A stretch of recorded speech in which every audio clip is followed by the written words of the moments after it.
यदि आप हमारे चैनल के सभी गाने को पसंद करते हैं तो डीडी प्रोडक्शन हाउस के यूट्यूब चैनल को लाल बटन दबा के सब्सक्राइब करें और घंटी के निशान को जरूर दबाएं। आम ले आम 10 रुपये आम, अबे जाओ आम ले जाओ। कौन कौन आम छौ गए?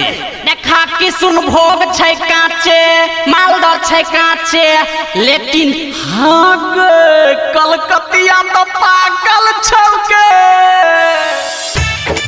कलकतिया आम, कलकतिया आम, पागल छौ तोहर कलकतिया आम। Presented by DD production house Sakri. DJ Guddu Raj Madhubani. ये छोरी हमरा बता दे ना एकर दाम। पाकल छु तोहर कलकतिया आम, खाके पेट के मिलतै हमरा आराम। पाकल छु तोहर कलकतिया आम, छोरी हमरा बता दे ना एकर दाम। पाकल छु तोहर कलकतिया आम, पाकल छु तोहर कलकतिया आम। DJ Guddu Madhubani, DJ Guddu Madhubani.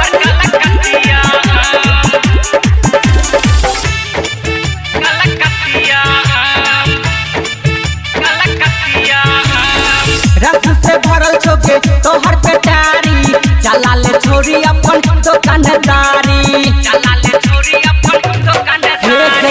रस से भरल छोके तोहर पेटारी, चला ले छोरी अपन दुकानदारी। ये जल्दी देना हमरा ये औरो काम। पाकल छु तोहर कलकतिया आम, खाके पेट के मिलतै हमरा आराम। पाकल छु तोहर कलकतिया आम, छोड़ी हमरा बता देना एकर दाम। पाकल छु तोहर कलकतिया आम, पाकल छु तोहर कलकतिया आम। DJ Guddu Madhubani, DJ Guddu Madhubani.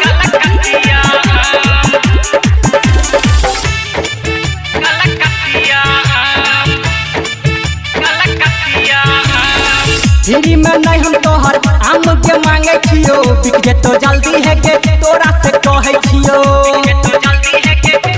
सुना ना हिरी में नहीं हम तोहर आम के मांगे छियो, बिक जेतो जल्दी है के तोरा से कहे छियो। प्यारे लाल जितेंद्र के बात तू मान। पाकल छु तोहर कलकतिया आम, खाके पेट के मिलतै हमरा आराम। पाकल छु तोहर कलकतिया आम, छोड़ी हमरा बता देना एकर दाम। पाकल छु तोहर कलकतिया आम, ये छोरी हमरा बता देना एकर दाम। पाकल छु तोहर कलकतिया आम, खाके पेट के मिलतै हमरा आराम। पाकल छु तोहर कलकतिया आम, छोरी